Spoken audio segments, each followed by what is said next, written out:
at that level. Go ahead. I have to wrap up in a second here, but go ahead. Thank you, Jen. You put out a list of all of the military equipment included in that $800 million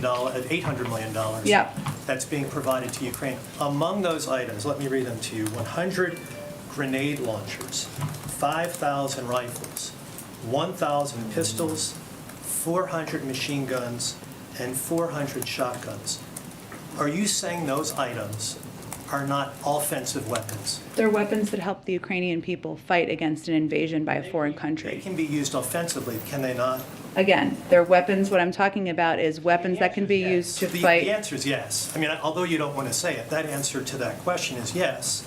And so obviously you're trying to make this distinction between offensive. Well, what we're talking about, let me finish. Let me finish. Let me finish my answer. No, you aren't. No, I was finishing a point, and then you can respond to my Okay, answer. go ahead. All right, you're making this distinction between offensive and defensive weapons.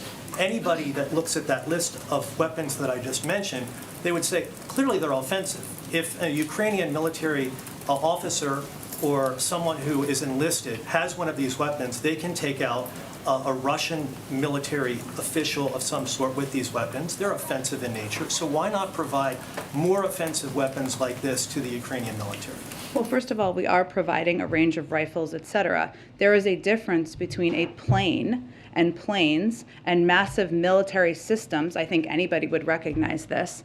And what we're talking about, which is giving rifles and pistols to many of them farmers and people living in countrysides to defend themselves. I think there's a difference that most people recognize. Thank you, everyone, so much. Have a nice day. You promised the back of the room. I will get to you tomorrow. I'm sorry, I have to wrap up. I apologize. Jen.